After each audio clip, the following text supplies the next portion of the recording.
안녕하세요. 요요 없는 남자입니다. 여러분 다이어트 하실 때 살 빼야 하는데 점심은 뭐로 먹지? 이건 칼로리가 낮으니까 먹어도 되지 않을까? 이런 생각을 하신다면 여러분의 다이어트는 이미 끝났습니다. 살 못 빼요. 오늘의 주제는 바로 다이어트 할 때 하는 착각입니다. 이 영상을 다 보시면 다이어트 핵심 포인트를 알게 되실 거예요. 그럼 시작하겠습니다.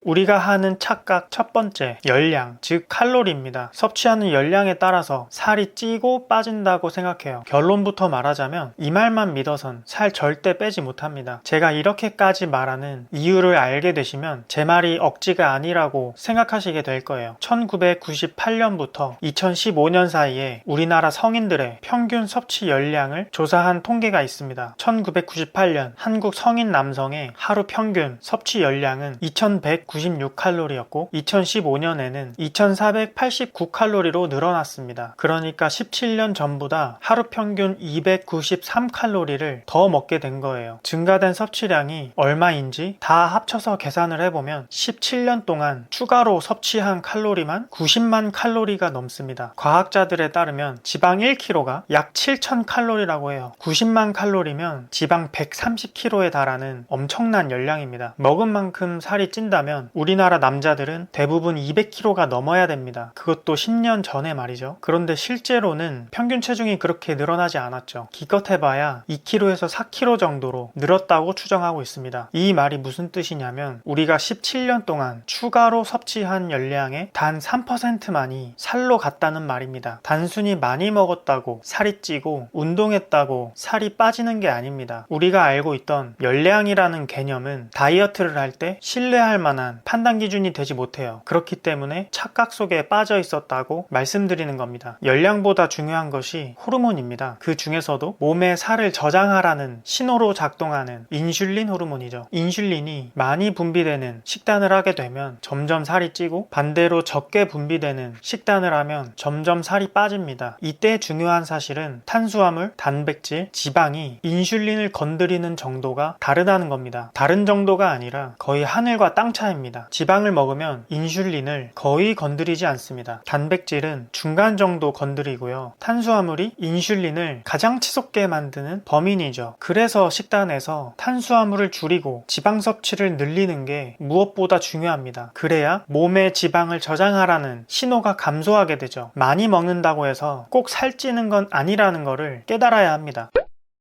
다이어트를 매번 실패하게 되는 이유가 또 있습니다. 살을 뺄 때 우리는 우리 스스로가 되게 합리적이라고 착각하기 때문입니다. 약간만 배가 고파도 불안해지고 겁부터 나요. 우리 뇌는 그런 상황을 빠르게 해결할 수 있는 방법을 머릿속에 상상하기 시작합니다. 혈당을 빨리 올릴 수 있는 떡볶이, 라면, 콜라, 아이스크림, 과자 이런 것들을 머릿속에 떠올려요. 그걸 먹는 것만이 유일한 해결책이라고 믿습니다. 이런 음식들은 하나같이 고탄수화물 식품이라서 인슐린을 폭발적으로 분비하게 만들고 호르몬 대사를 망치죠. 그렇게 살이 찌는 음식들을 평생 동안 먹어왔으면서 다이어트 할 때는 하루 이틀 만에 몸무게가 줄지 않으면 이상하다고 생각해요. 적어도 다이어트에 있어서는 우리가 착각의 끝판왕입니다. 그렇기 때문에 다이어트를 할 때 그때 상황에 맞춰서 식단을 정해서는 절대 안 됩니다. 제가 다이어트 코칭을 해드릴 때의 일이었는데요. 제가 예상한 것보다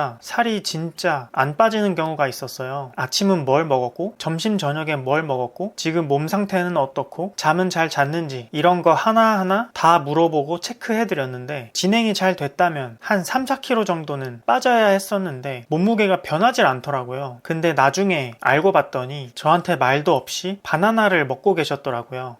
그때 좀 충격을 받았는데 다이어트 후반부에 결국 실토를 하셨어요. 우리가 섭취량을 너무 과소평가하는 경향이 있다는 것을 밝힌 연구도 있습니다. 우리는 이렇게 아주 착각으로 똘똘 뭉쳐진 존재이기 때문에 계획이 없으면 다이어트는 무조건 실패할 수밖에 없습니다. 계획을 세우는 것이 다이어트의 첫 번째 스텝이에요. 계획을 세우면 적어도 실제로는 다이어트를 안 하고 있으면서 다이어트를 하고 있다는 착각은 막을 수 있습니다. 그럼 다이어트 계획을 어떻게 세워야 할지 딱 알려드리겠습니다. 최소한 지금 말씀드리는 것들이 들어가 줘야만 다이어트를 한다라고 말할 수 있습니다. 첫 번째, 다이어트 기간을 몇 월 며칠부터 며칠까지 하겠다고 정확하게 딱 정하세요. 둘째, 다이어트 기간 동안 내가 어떤 음식을 얼만큼 먹을지, 어느 시간대에 먹을지 구체적으로 딱 정하세요. 몇 시에 계란 몇 개, 밥은 얼만큼, 채소는 얼만큼, 이런 식으로 몇 끼 식사를 설명만 들어도 그려질 만큼 구체적으로 정하는 겁니다. 셋째, 식사 시간이 아닌데 배가 고플 때는 어떤 식품을 먹을 것인지 딱 정하고 그것만 드세요. 저는 전지 우유나 플레인 요거트를 추천드립니다. 간식을 먹는데 이런 음식을 가끔이 아니라 계속 먹게 된다면 식사량 자체를 좀 늘리세요. 넷째, 자신의 생활 환경을 고려해서 다이어트에 집중할 수 있는 기간을 신중하게 딱 선택하세요. 근무 강도가 세지 않고 충분한 수면을 확보할 수 있는 기간을 선택해야 합니다. 다섯째, 운동 횟수도 계획적으로 딱 정하세요. 식사량이 줄어들면 에너지 균형을 위해서 운동 강도도 좀 줄여야 하는데요. 그 대신에 며칠에 한 번 운동을 하겠다, 이런 운동 횟수는 계획을 세워야 합니다. 다이어트를 시작하기 전에 최소한 이 5가지 정도는 결정이 되어 있어야 다이어트라고 할 수 있어요.